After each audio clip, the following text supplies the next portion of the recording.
आता आलोय घरी। हे बघा शुभांगी चालू आहे। काय ग मिरच्या कोणत्या? ते ढोबळी मिरची तळायची। हा का, आज मिरची तळाली आणि वरण भात। वरण भात आज काय पोळ्या बनवणार नाही शुभांगी, वरण भात आणि ढोबळ्या मिरच्या आहेत सोबत। 9:30 वाजले। 9:30 वाजले तर त्याच्यामुळं आता शुभांगी कसं आम्ही दुकानावर आलोय आणि शुभांगी स्वयंपाक बनवते। आता जेवण करायचं, आराम करतो। लोक म्हणतात बायका फक्त चूल आणि मूल, असं काही नाही आहे मित्रांनो। आता शुभांगी बघा, सकाळी उठती, स्वयंपाक वगैरे करते, आवडती सगळं घरचं काम आणि माझ्यासोबत दुकानावर पण येते। आणि पुन्हा दुकानावर आल्यावर संध्याकाळी पण पुन्हा स्वयंपाक करावा लागतो, उशीर होतो आणि पुन्हा घरचे कामं आवरायचे, लेकराला पाहायचं। तर मला एवढं सांगायचं आहे तुम्हाला की स्त्रिया, बायका चूल आणि मूल एवढंच नाही आहे, तर बायका बरंच काही करू शकतात, फक्त त्यांची इच्छाशक्ती पाहिजे तसं करायची। तसं शुभांगी बघा ना, दुकानावर पण यायली, दुकान पण सांभाळायला लागली आता आणि घरचं पण काम आवडती। तर मला एवढंच म्हणायचं आहे की बाया कमी नाही आहेत, स्त्रिया कमी नाही आहेत। आणि मला याच्याहून तुम्हाला एक गोष्ट सांगायची, जे जेंट्स करतात ते लेडीज पण करू शकते। अच्छा ठीक आहे, पूर्ण बरं काम। अजून काही? तर मला एकच सांगायचं आहे की कुठला तरी एक शास्त्रज्ञ आहे की त्यांनी आहे ना, असं सर्वेमध्ये एक सिद्ध झालेलं आहे की पुरुषापेक्षा स्त्री हुशार आहे। आणि ही गोष्ट खरी आहे।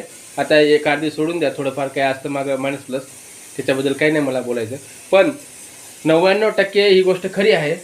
पुरुषापेक्षा स्त्री हुशार आहे आणि माइंडेड आहे, हे मला वाटतं। तुम्हाला काय वाटतं कमेंट करून सांगा मला। व्हिडिओ आवडला असेल तर लाईक करा आणि खरंच सर्वांनी स्त्रियाची इज्जत केली पाहिजे, माया बहिणीला मान सन्मान दिला पाहिजे। मला एवढंच म्हणायचं या व्हिडिओच्या माध्यमातून। कारण काही इच्छा असेल तर बरंच काही होतं, आणि ते म्हणतात ना, सक्सेस पुरुषामागे स्त्रीचा हात असतो, 100% खरी गोष्ट आहे। चला तर आता जेवण करतो आम्ही आणि आराम करतो।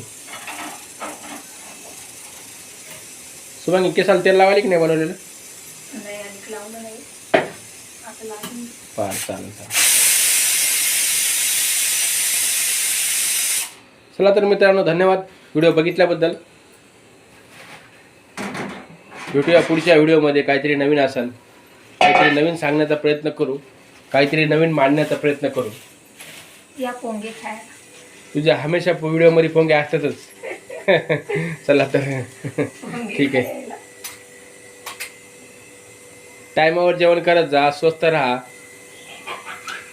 बस एवढंच, बाकी काही नाही। आणि स्वतःच्या शरीराची काळजी घ्या, स्वतःची काळजी घ्या। बाहेरचं जास्त खाऊ नका, जे आपण घरी बनवतो तेच खा, बाहेरचं जास्त खाऊ नका। बाहेरचं थोडंफार आता समजा ठीक आहे, बाहेर कुठे गेलं तर खाण्यामध्ये येतच, ती गोष्ट वेगळी आहे।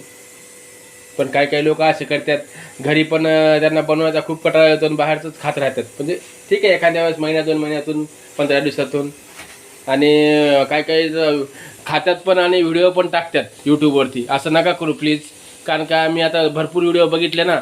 आता खाणारे खात्यातच ठीक आहे, पण आता व्हिडिओ पण त्याचं बनवून टाकणं हे चुकीचं आहे, कारण का असं करायला नाही पाहिजे। ठीक आहे बाबा, तुम्ही खातायत खा, पण कमीत कमी व्हिडिओ तरी नका टाकू यूट्यूबवरती।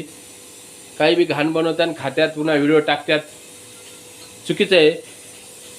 असं नाही व्हायला पाहिजे, असं मला वाटतं। जाऊ द्या, त्याची मर्जी असते। असं नाही आहे, पण ते तसं नाही, पण मग ते बघणाऱ्याला पण खूप घाण वाटतं आणि पण बघतात ना। नाही, चुकीचं आहे, ते चुकीचंच आहे, तसं काही नाही आहे।